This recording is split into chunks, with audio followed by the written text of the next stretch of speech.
Hello everyone.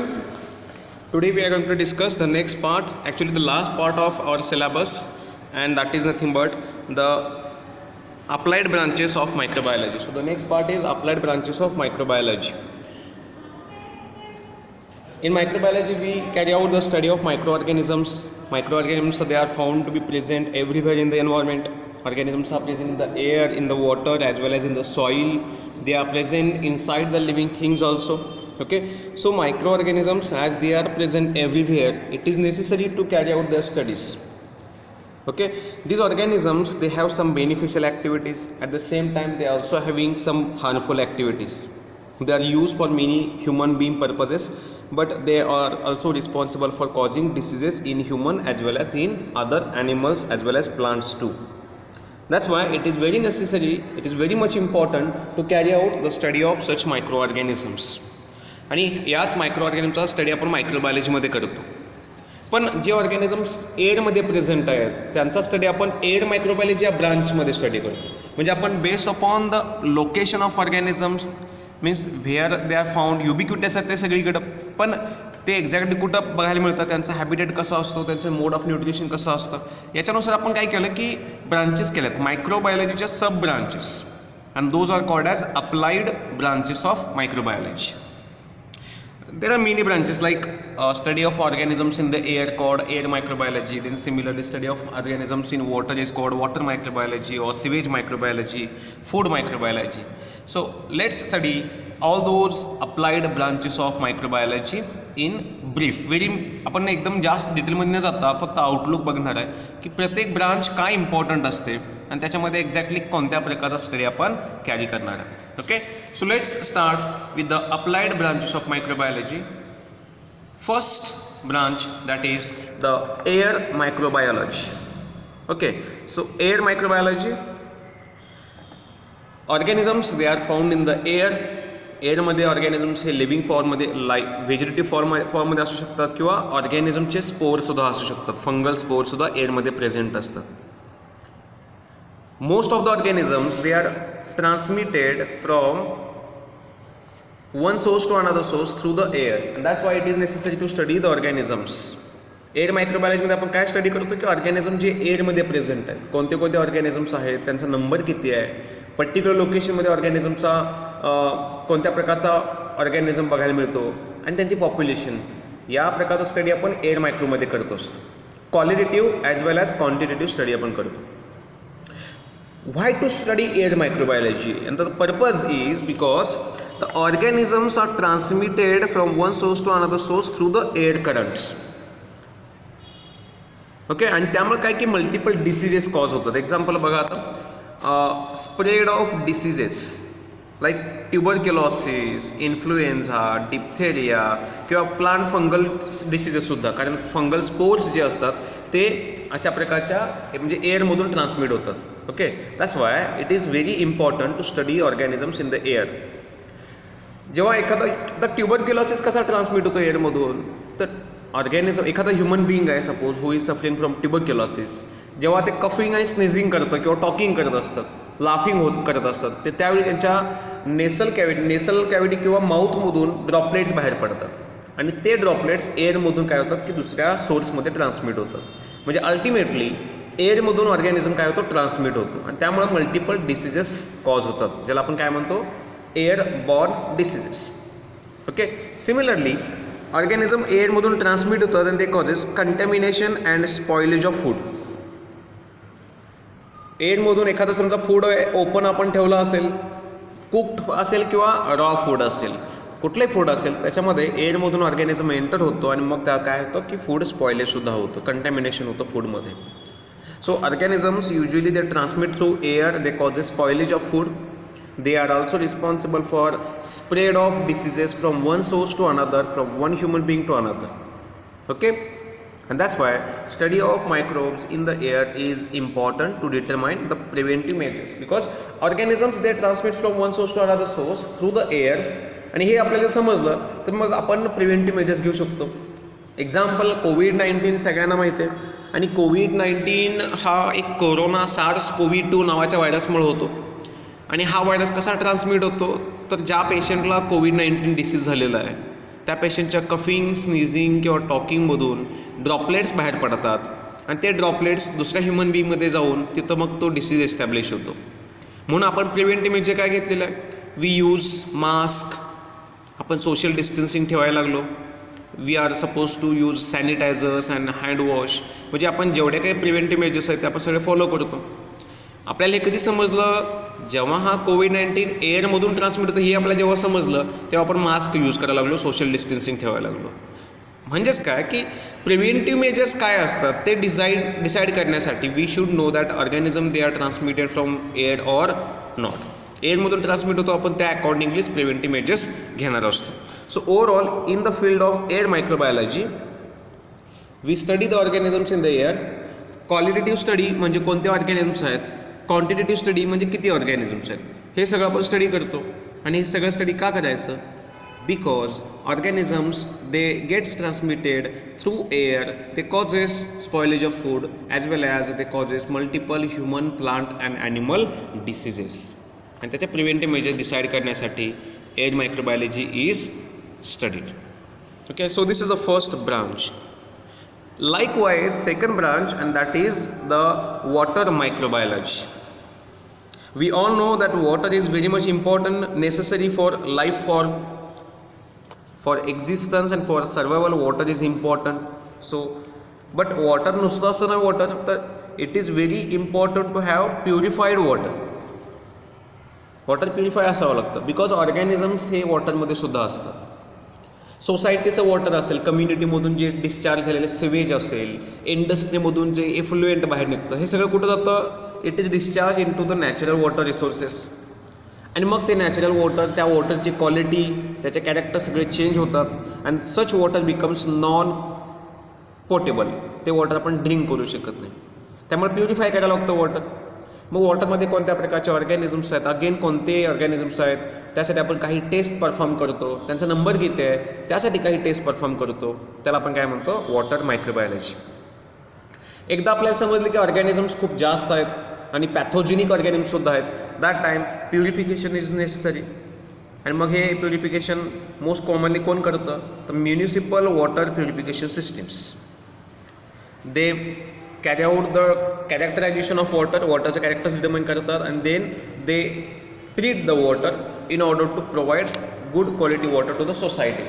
Okay, so to provide a good quality water to the society, it is necessary to determine the characteristics of water.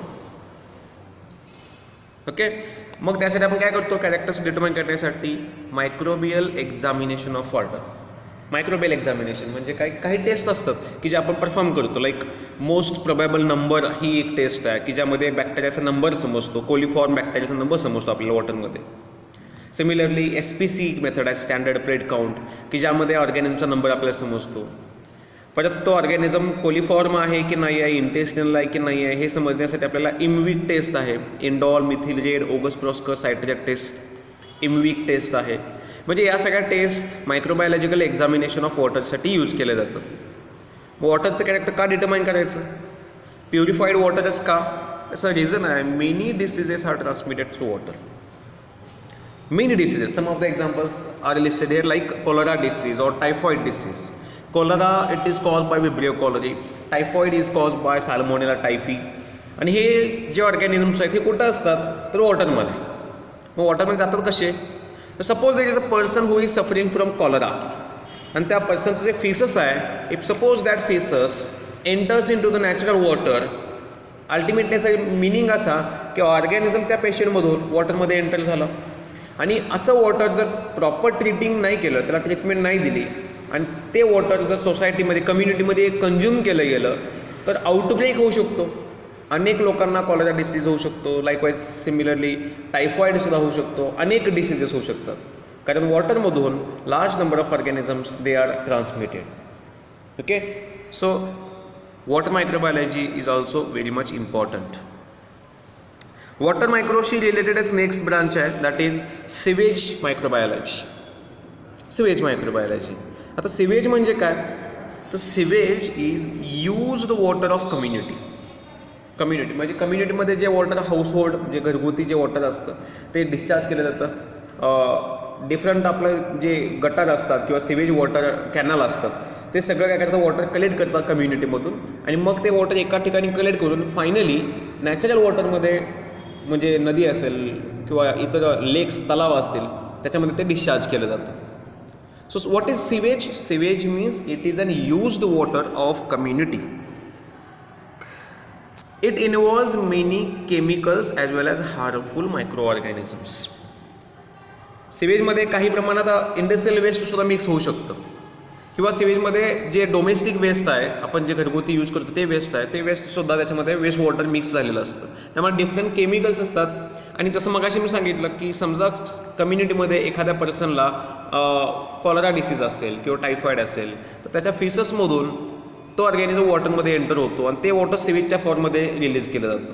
म्हणजे sewage has harmful micro organisms, it has chemicals, and that's why it is needed to treat sewage. मग sewage ट्रीटमेंटसाठी वेगवेगळे methods असतात. जसं की इथं बघा, primary method. Okay, primary method for treating sewage. Then secondary method, here are some tertiary मेथडमध्ये chlorination येतं. Tertiary method involves chlorination. बाकी या सगळ्या सेकंडरी मेथड्स आहेत. लाईक प्रायमरी मेथड आहे, इथं सेकंडरी मेथड आहे. असं पण बघायला मिळतं आपल्याला की सिवेज वॉटर सगळं एका ठिकाणी कलेक्ट केलं जातं एका डोम शेप्ड चेंबरमध्ये, आणि तिथं मिथेन गॅस जनरेट होतो, ज्याला आपण काय म्हणतो, we call it as biogas generation. Okay, organism काय करतात की सिवेजमध्ये जे काही ऑर्गॅनिक मॅटर आहे त्याचं डिग्रेडेशन करतात, आणि डिग्रेडेशन करून मग त्यांच्या मेटाबॉलिक ॲक्टिव्हिटीमधून मिथेन गॅस रिलीज होतो, आणि तो मिथेन गॅस आपण बायोगॅस म्हणून यूज करतो. सो सिवेजमध्ये कोणत्या प्रकारचे ऑर्गॅनिझम्स आहेत, सिवेज वॉटरचे कॅरेक्टर्स काय आहेत, म्हणजे काही केमिकल कॅरेक्टर्स लाईक त्याच्या BOD व्हॅल्यू किती आहे, COD व्हॅल्यू किती आहे, टोटल डिझॉल्व्ड सॉलिड्स किती आहे त्याच्यामध्ये. फिजिकल म्हणजे काय, त्याचं टेम्परेचर किती आहे, स्पेसिफिक ग्रॅव्हिटी किती आहे, असे काही फिजिकल कॅरेक्टर्स आहेत, त्याचा pH किती आहे. तर physical characters, chemical characters of sewage हे आपण बघतो, आणि कॅरेक्टर्स जर आपल्याला कंट्रोलमध्ये दिसत नाही तर आपण त्या सिवेज वॉटरला ट्रीटमेंटसुद्धा देत असतो, primary, secondary, and if needed then tertiary treatment is also given. So study of sewage microbiology means study of microorganisms in the sewage is called sewage microbiology. Next, soil microbiology. Okay, आता soil microbiology one of the most important branch because soil is ultimately related to agriculture field, आणि त्यामुळे काय की soil microbiology ही खूप important branch आहे. आता याच्यामध्ये काय करतो आपण, तर आपल्याला माहिती आहे की आपण सॉईलला फर्टाईल सॉईल कधी म्हणतो, only when it has micro organisms. So fertility of soil is directly related to the presence of micro organisms. How? कारण नायट्रोजन फिक्सेशन कोण करतं सॉईलमध्ये, ऑर्गॅनिझम्स करतात. फॉस्फेट जो सॉईलमध्ये मिनरल रॉकमध्ये असतो त्याला सोल्युबलाइज करण्याचं, सेपरेट करण्याचं काम कोण करतं, ऑर्गॅनिझम्स करतात. सो फॉस्फेट सोल्युबलायझेशन असू दे, सल्फर जे प्रेझेंट आहे सॉईलमध्ये ते सोल्युबलाइज करायला असू दे, nitrogen fixation, all these activities are carried out by micro organisms. आणि जोपर्यंत इमॅजिन करा की नायट्रोजन कंटेंट कमी आहे, फॉस्फरस कंटेंट कमी आहे, पोटॅशियम कंटेंट कमी आहे, तर आपण अशा सॉईलला फर्टाईल सॉईल म्हणणारच नाही आहे. So soil is called fertile only when it has adequate elements like nitrogen, phosphate, potassium, sulphur etcetera etcetera. आणि हे या सगळ्यासाठी कोण इम्पॉर्टंट असतात, तर micro organisms. Okay, so micro organisms are present in the soil. Example, rhizobium तुम्हाला माहिती असेल. रायझोबियम हा एक सॉईलमध्ये असतो, रूटच्या शेजारी असतो. हा रायझोबियममध्ये, रायझोचं मिनिंग आहे रूट. अझोटोबॅक्टर आहे. So many phosphate solubilizing bacteria like bacillus आहे त्याच्यामध्ये. सो दिज आर झॅन्थोमोनास सुद्धा काही प्रमाणात असतो, ॲग्रोबॅक्टेरियम असतो, ब्रॅडी रायझोबियम असतो. अशा अनेक बॅक्टेरिया आहेत की जे नायट्रोजन फिक्सेशन करतात सॉईलमध्ये, फॉस्फेट सोल्युबलायझेशन करतात, सल्फेट सोल्युबलायझेशन करतात, आणि त्यामुळे सॉईलची फर्टिलिटी इन्क्रीज करतात. At the same time these microbes are also involved in transformation of elements. Transformation of elements, elemental cycle असतात माहिती सगळ्यांना. पहिल्यांदा बघा, ॲटमॉस्फिअरमधून नायट्रोजन कुठे येतो, तर इथं बघा डायग्राममध्ये तुम्हाला दिसेल. इथं बघा, ऑर्गॅनिझम काय करतो, फोटोसिंथेसिस करतो आणि कार्बनचं रिडक्शन करतो. सॉरी, प्लांट्स हे करत असतात, फोटोसिंथेसिस करतात आणि कार्बनचं रिडक्शन करतात. आणि मग या प्लांटची डेथ झाल्यानंतर मग हे डिकम्पोजिंग बॅक्टेरिया त्याच्यात ॲक्ट होतात. डिकम्पोजिंग बॅक्टेरिया काय करतात, ते कार्बन जो होता फिक्स झाला आहे किंवा फोटोसिंथेसिसमध्ये जो यूज केला तयार केला गेला कार्बन कंपाऊंड त्याचं पुन्हा डिकम्पोजिशन करतात आणि कार्बन पुन्हा रिलीज करतात. सिमिलरली हे बॅक्टेरिया काय करतात तर सॉईलमध्ये नायट्रोजन फिक्सेशन करतात. हे नायट्रोजन जातं प्लांटमध्ये, प्लांटची डेथ होते, डेथ झाल्यानंतर मग त्या प्लांटमधून त्याचं डिकम्पोजिशन होतं आणि पुन्हा नायट्रोजन कुठं होतो रिलीज ॲटमॉस्फिअरमध्ये. म्हणजे transformation of elements from one form to another form. CO2 is reduce to carbohydrate by the plants. प्लांटच्या डेथनंतर पुन्हा कार्बोहायड्रेटचं कन्व्हर्जन CO2 मध्ये CO2 पुन्हा रिलीज झाला ॲटमॉस्फिअरमध्ये. म्हणजे transformation from one form to another form. Nitrogen fixation, ॲटमॉस्फिअरमधला जो नायट्रोजन आहे N2 आहे त्याचं फिक्सेशन केलं, अमोनिया फॉर्म केला. तो अमोनिया प्लांटमध्ये गेला, प्लांटची डेथ झाली, डिकम्पोजिशन झालं, डिकम्पोजिशनमधून पुन्हा अमोनियाचं कन्वर्जन नायट्रोजनमध्ये आणि nitrogen is release in to the atmosphere. So they carry out the transformation of elements in the soil. They are also responsible for organic matter decomposition. म्हणजे जे सॉईलमध्ये ऑर्गॅनिक मॅटर आहे त्याचं decomposition करतात. एखादा प्लांट पार्ट असेल, animal death झाले, dead body असेल किंवा इतर कोणतेही पार्ट असेल ऑर्गॅनिक मॅटर कंटेनिंग पार्ट, त्याचं डिकम्पोजिशनसुद्धा कोण करतात सॉईलमधले micro organisms. So soil microbiology involves study of microbes present in the soil, how they are important, how they are involved in increasing soil fertility, transformation of elements, decomposition of organic matter. हे सगळं आपण कशामध्ये study करतो soil मायक्रोबायोलॉजीमध्ये. Very important branch of microbiology. Next that is dairy microbiology. आता dairy microbiology म्हणजे काय येतं तर मिल्क आणि मिल्क प्रोडक्टशी related microbiology.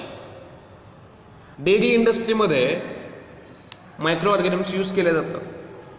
In dairy industries milk and milk products are synthesized.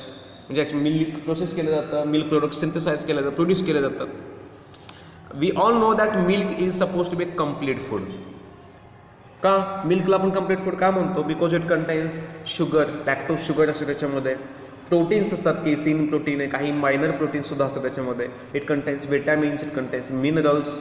Okay, so overall if we see the nutrient composition of milk, then we will observe that it is a complete food for growth of any organism. Maximum number of organism milk मध्ये easily grow होतात. आणि त्यामुळे काय की there is contamination and spoilage of milk.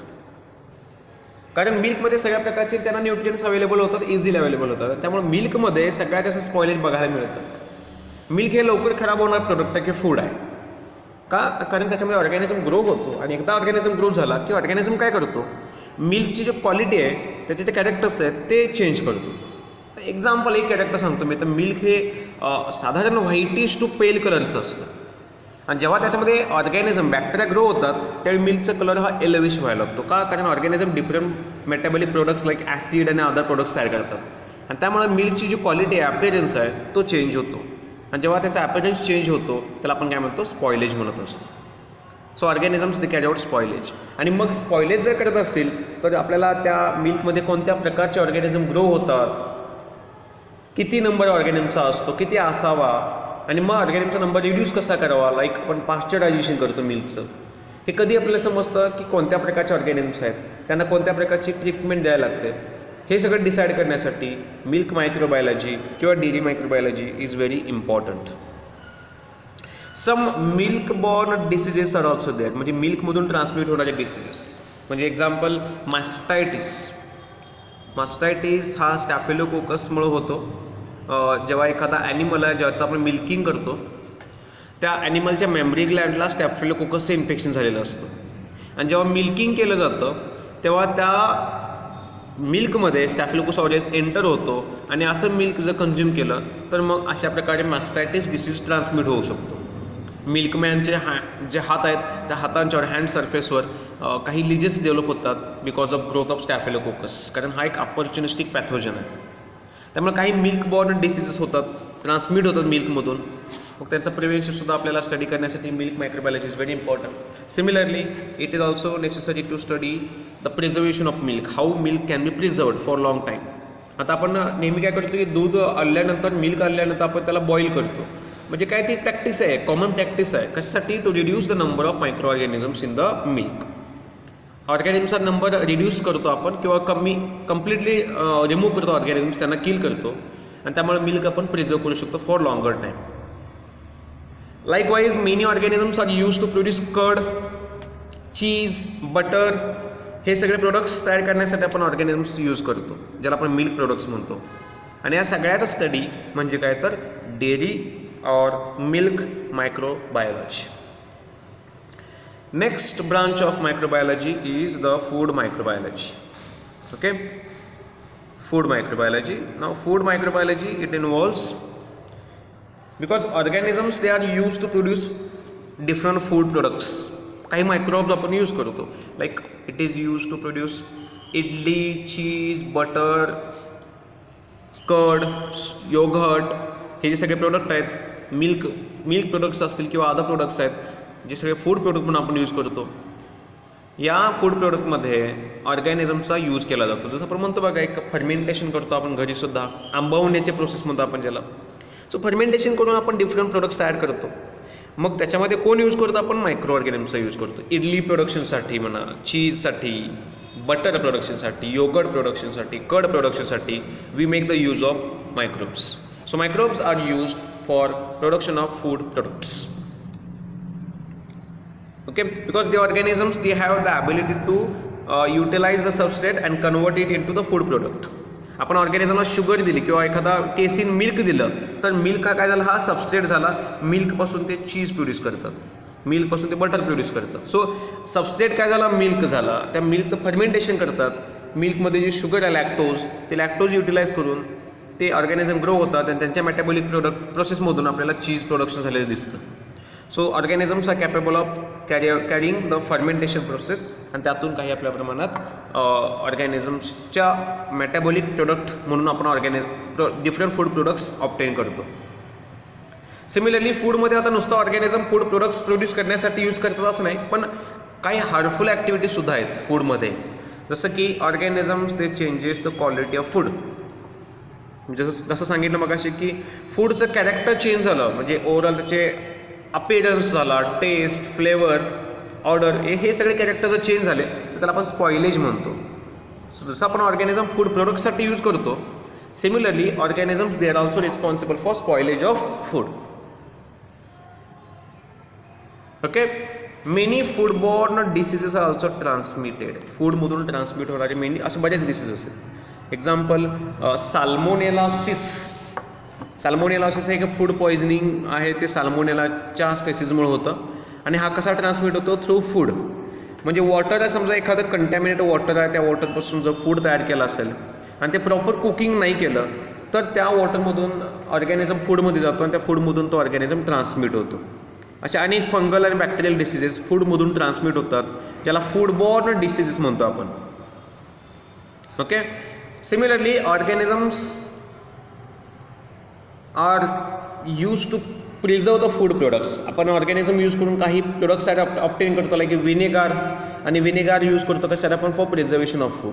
म्हणजे spoilage होऊ नये यासाठी आपण काय मेथड्स यूज करू शकतो, प्रिझर्वेशन कोणत्या प्रकारे करू शकतो, that is nothing but microbiology, food microbiology. Similarly it is also use to study some foodborne diseases.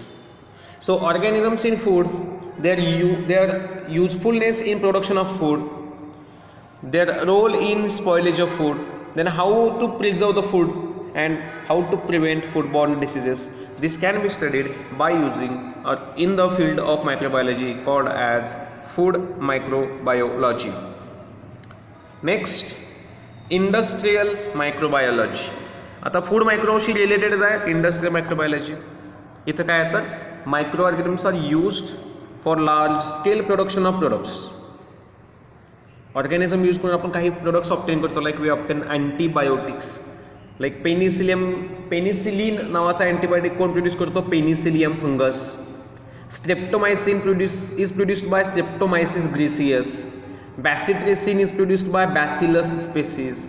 So antibiotics are obtained by using microorganisms. Likewise, vaccines are obtained by using microorganisms. Several beverages like alcohol, beer, wine, champagne, whiskey, these are some beverages. Those can be obtained by using microorganisms. So industrially, different amino acids, vitamins, antibiotics, vaccines, beverages हे सगळे production करण्यासाठी किंवा large scale production of proteins असतील, hormones असतील, by using some genetic engineered organisms आपण carry करतो, different products obtain करतो इंडस्ट्रियली, आणि त्यासाठी आपण मायक्रो ऑर्गॅनिझम्स यूज करतो. That branch is called industrial microbiology. म्हणजे इंडस्ट्रियल लेवलला कोणते ऑर्गॅनिझम्स यूज करायचे, कसे यूज करायचे आणि कशासाठी यूज करायचे, that is called as industrial microbiology. Next, biotechnology. Biotechnology actually याच्यामध्ये मल्टिपल ब्रांचेस असतात, मल्टिपल सब्जेक्ट्स इन्वॉल्व्ह होऊन बायोटेक्नॉलॉजी ही फील्ड तयार होते. ओके, आता बायोटेक्नॉलॉजीमध्ये सुद्धा आपण ऑर्गॅनिझम्स यूज करतो.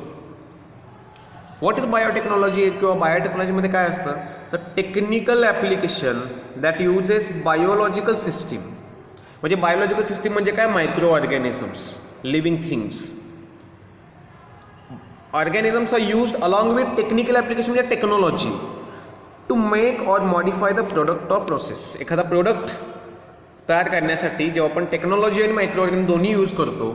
बायोलॉजी म्हणजे बायो मीन्स लाईफ आणि टेक्नॉलॉजी, लाईफ आणि टेक्नॉलॉजी दोन्ही यूज करून एखादा प्रोडक्ट ऑप्टेन करतो आपण, किंवा एखादी प्रोसेस जेव्हा मॉडिफाय करतो, that is called as biotechnology.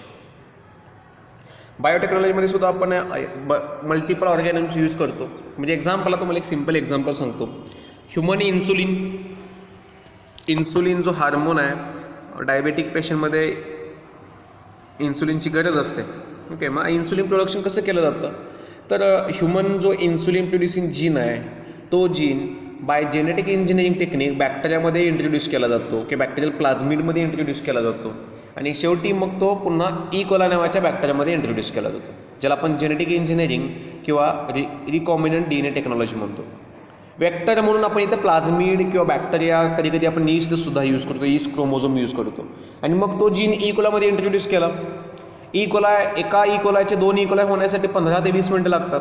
म्हणजे आपण लॅबमध्ये लार्ज अमाऊंटमध्ये असा मॉडिफाईड कोला प्रोड्यूस करू शकतो, आणि हा modified coli it will be able to produce insulin, आणि मग असं आपण लार्ज अमाऊंटमध्ये इन्सुलिन प्रोडक्शन लॅबमध्ये करू शकतो, आणि यासाठी आपण मायक्रो ऑर्गॅनिझम्स यूज करतो. This is a biotechnology. Okay, some examples. बायोटेक्नॉलॉजीचे काही एक्झाम्पल्स आहेत. Green biotechnology. ग्रीन बायोटेक्नॉलॉजी म्हणजे काय, biotechnology for agricultural practices. Bio informatics म्हणजे use of computer technology as well as biological sciences. Biological science म्हणजे life study करण्यासाठी microbes, plants, animals, त्यांचा DNA, RNA, protein, molecules, हे सगळं study करण्यासाठी जेव्हा आपण इन्फॉर्मेशन टेक्नॉलॉजी म्हणजे कम्प्युटर आणि स्टॅटिस्टिकल मेथड्स यूज करतो, त्याला बायो इन्फॉर्मॅटिक्स म्हणायचं. रेड बायोटेक्नॉलॉजी म्हणजे biotechnology in the field of medical and pharmaceuticals. Very important आहे, हे लक्षात ठेवायचं सगळ्यांनी. मेडिकल फील्डमध्ये आपण जेव्हा बायोटेक्नॉलॉजी यूज करतो, फार्मास्युटिकल्समध्ये यूज करतो, that is called red biotechnology. Yellow biotechnology म्हणजे biotechnology for food production. Dark biotechnology means biotechnology for bioterrorism म्हणजे बायोवार असतं बघा, एक कंट्री दुसऱ्या कंट्रीमध्ये व्हायरसेस, पॅथोजन्स रिलीज करते तिथल्या पॉप्युलेशनला अफेक्ट करण्यासाठी. ओके, त्याला आपण बायोवॉर म्हणतो किंवा त्याला बायोटेररिझम म्हणतो. So green biotechnology deals with biotechnology in the agriculture practices. Red biotechnology means in the medical and pharmaceutical field. Yellow means in the food production technique, and dark biotechnology which involves the dark application. White त्याचे खरेच असे bad applications आहेत बायोटेररिझममध्ये. So this is the biotechnology. After biotechnology, another very important branch of microbiology, and that is nothing but the medical microbiology. Medical microbiology ही खूप one of the most emerging branch of microbiology आहे. Multiple कॉलेजेसमध्ये MSc medical microbiology हा course पण सुरू झाला आहे. So medical मायक्रोबायोलॉजीमध्ये काय, तर इथं it involves the study of causative agent of disease. It involves the study of causative agent of disease. Disease cause करणाऱ्या एजंटला आपण पॅथोजन म्हणतो. वेगवेगळे पॅथोजन वेगवेगळे डिसीज कॉज करतात. Like rabies virus causes rabies disease, Plasmodium falciparum causes malaria disease. Similarly, COVID-19 is caused by SARS-CoV-2 virus, typhoid caused by Salmonella typhi. Syphilis disease is caused by Treponema pallidum, cholera is caused by Vibrio cholerae. So causative agent of any disease is studied in the medical microbiology. Okay, मग एखादा disease study करायचा, आपण काय करतो की डॉक्टरकडे गेलो, doctor मग आपल्याला काय सांगतो की ब्लड सॅम्पल द्या, टेस्टिंग करायचं आहे, डायग्नोसिस करायचं आहे. So diagnostic procedures are also involved in the medical microbiology. Diagnostic म्हणजे सॅम्पलमधून ब्लड सॅम्पल असेल, स्पोटम युरिन सॅम्पल असेल, त्यामध्ये पॅथोजन आहे की नाही हे कन्फर्म करण्यासाठी ज्या टेक्निक्स यूज करतात, those are called as a diagnostic procedures. Then how to prevent a particular disease, like use of mask, social distancing, use of sanitizer, these are preventive measures for COVID-19. So that is, it comes under medical microbiology. Then how to treat the disease by using certain drugs and antibiotics. जसं की कोविड-19मध्ये azithromycin नावाचा antibiotic दिला जातो. So अशा प्रकारचे antibiotics drugs जे ट्रीटमेंटमध्ये use करतो त्यांचा स्टडी, प्रिव्हेंटिव्ह मेजर्स कसं प्रिव्हेंट करायचा त्याला आपण प्रोफायलॅक्सिस म्हणतो. वॅक्सिन्स कसे यूज करू शकतो आपण, कोणता वॅक्सिन यूज करू शकतो, डायग्नॉसिस कसं करायचं डिसीजचं, एखाद्या डिसीजचं सिम्पटम्स काय असतात, तो डिसीज कसा ट्रान्समिट होतो, तो जो पॅथोजन आहे त्याला कल्टिवेट कसा करायचा, त्याचा स्टडी कसा करायचा, डायग्नोसिस कसं करायचं, everything comes under the field called as medical microbiology. म्हणजे डिसीज आणि डिसीजशी रिलेटेड सगळं आपण मेडिकल मायक्रोमध्ये स्टडी करतो.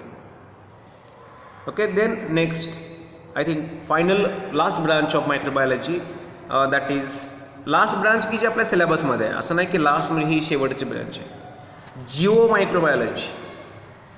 Jio microbiology it involves the study of microbes in coal, in the soil organisms involved in mineral formation, gas formation, oil and gas recovery आणि recovery of mineral from low grade ओअर्स.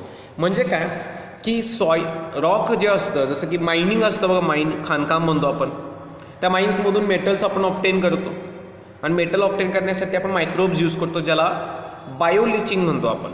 So study of microbes for recovery of mineral from low grade ores, that is bioleaching process. Oil आणि gas recover करतो, त्यासाठी organisms use करतो. Gas formation म्हणजे methane gas प्रोडक्शनसाठी organism use केले जातात. Minerals जे माइन्समधून obtain करतो. कोल प्रोसेसिंगमध्ये सुद्धा ऑर्गॅनिझम्स यूज केले जातात. म्हणजे ओव्हरऑल जे रॉकमध्ये ऑर्गॅनिझम्स आहेत किंवा रॉकमधून एखादा प्रोडक्ट ऑप्टेन करण्यासाठी, माइनमधून म्हणजे अल्टिमेटली लँड्समधून आपण जे काही ऑप्टेन करतो त्यासाठी जे ऑर्गॅनिझम्स यूज केले जातात, that branch of microbiology is called as geo microbiology. So इथं सुद्धा काही ऑर्गॅनिझम्स यूज केले जातात, जसं की thiobacillus is use to obtain copper, it is also use to obtain gold, uranium, हे सगळे मेटल्स किंवा मिनरल्स रॉकमधून माइन्समधून ऑप्टेन करण्यासाठी आपण बॅक्टेरिया यूज करतो. सिमिलरली कोल प्रोसेसिंग असेल, मिनरल प्रोडक्शन्स असेल, ऑइल अँड गॅस रिकव्हरीमध्ये सुद्धा आपण काही प्रमाणात ऑर्गॅनिझम्स यूज करतो. And that branch of microbiology is called as geo microbiology. So till now we have studied many branches of microbiology like air microbiology, water microbiology, sewage microbiology, soil, dairy, food, medical, industrial microbiology, biotechnology, and finally we have studied geomicrobiology. So this is all about the applied branches of microbiology. Okay, thank you so much.